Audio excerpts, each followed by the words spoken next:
Merci beaucoup pour Ensemble pour la République, Madame Amélia Lacrafi. La parole pour 2 minutes 30. Merci beaucoup, Monsieur le Président, mes chers collègues, Monsieur le Ministre. Je souhaite vous interroger sur 2 sujets qui touchent au rôle et à la crédibilité de la France sur la scène internationale. D'abord, au Proche-Orient. Plusieurs voix s'élèvent pour dénoncer la marginalisation croissante des Européens dans une région où les États-Unis ont réaffirmé leur influence, ou devrais-je dire leur toute-puissance, notamment aux côtés d'Israël. La France, pourtant, n'a pas ménagé ses efforts pour promouvoir la paix.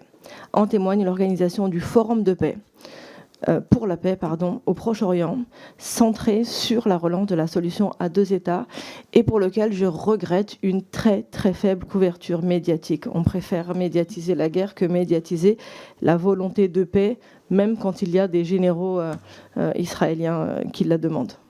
Ce forum devait préparer une conférence à l'ONU co-initiée par la France et l'Arabie saoudite qui aurait pu marquer une étape historique avec cette reconnaissance par notre pays de l'État de Palestine et donner un peu d'espoir aux Gazaouis et à tous les Palestiniens d'ailleurs. J'ai personnellement soutenu cette orientation en déposant une proposition de résolution en ce sens. Or, la conférence est reportée, comme vous l'avez dit, et plusieurs collègues l'ont rappelé aussi. Et je me demande aussi si c'est seulement un report réel ou si vraiment nous devons craindre qu'il est totalement enterré. Et je me demande si ce renoncement ne porterait pas atteinte à notre capacité d'influence et à notre engagement pour la paix juste et durable dans cette région. Deuxième sujet, la francophonie, autre pilier de notre stratégie d'influence.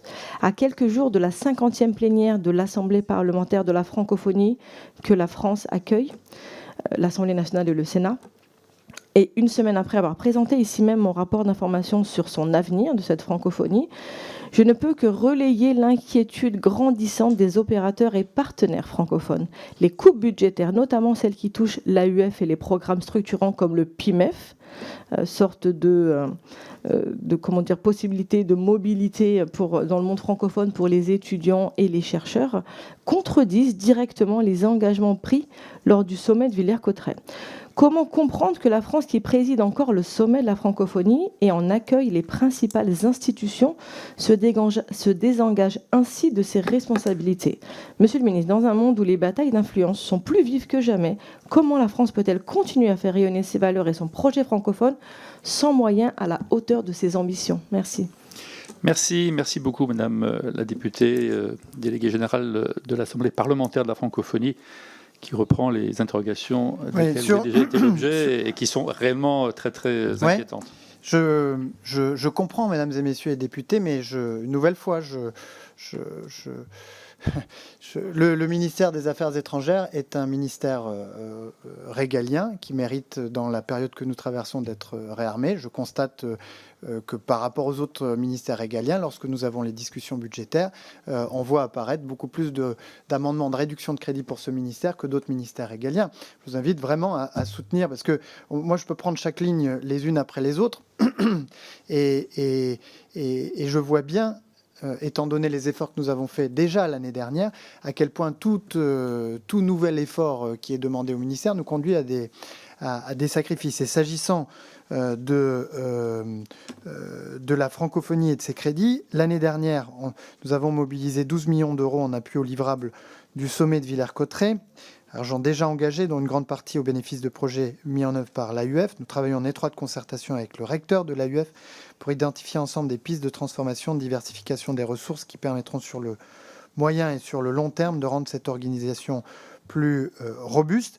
Plus généralement, on essaye de trouver des solutions, mais dans un contexte qui est extrêmement contraint. Je vous invite à nous aider à desserrer la contrainte. Ensuite, sur le deuxième point que vous avez soulevé, je suis tout à fait d'accord avec vous.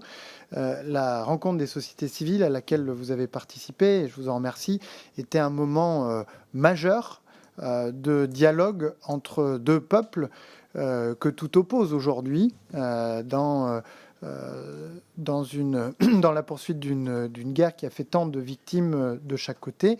Cette capacité des sociétés civiles à montrer du doigt le chemin vers une solution politique et vers la paix est essentiel. Et nous ne renonçons en rien à notre objectif de reconnaissance de l'État de Palestine, à la tenue de cette conférence.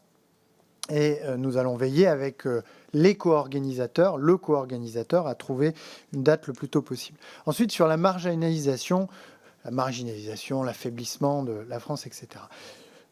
Première remarque, je crois qu'il faut cesser de nous auto-flageller. Tout le monde le sait, tout le monde le voit.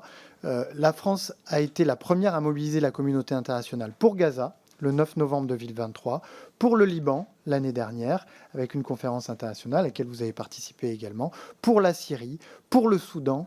C'est la France qui est en première. Alors on nous dit, oui, tout cela c'est l'humanitaire. Et l'humanitaire, c'est moins important. Non, l'humanitaire, c'est très important. Il y a aujourd'hui dans le monde des dizaines de millions de personnes qui sont déplacées, qui souffrent de sous-alimentation, de risque de famine. Et la responsabilité de la France est aussi d'apporter une réponse à cette détresse. Mais le rôle de la France ne se limite pas à l'humanitaire. Au Liban, comme pour l'Iran aujourd'hui, c'est la France qui a ouvert la voie, la première, à des négociations permettant d'entrevoir les conditions d'une paix durable. Ensuite, nous vivons aujourd'hui dans un monde où, par rapport il y a 80 ans, quand la Charte des Nations Unies était signée à San Francisco, d'autres grandes puissances ont émergé, avec lesquelles nous devons désormais composer. Alors, faut-il se résigner à l'inaction? Non, mais clairement, le poids de la France à l'étranger dépend de sa force intérieure, de notre force militaire pour dissuader les menaces, de notre force économique pour n'avoir pas à dépendre des autres, et notre force morale pour réaffirmer nos valeurs. Et c'est pourquoi les discussions sur le conclave, c'est pourquoi les discussions budgétaires que nous avons ne sont pas totalement étrangères à la force de notre action internationale. En réalité, elles la conditionnent.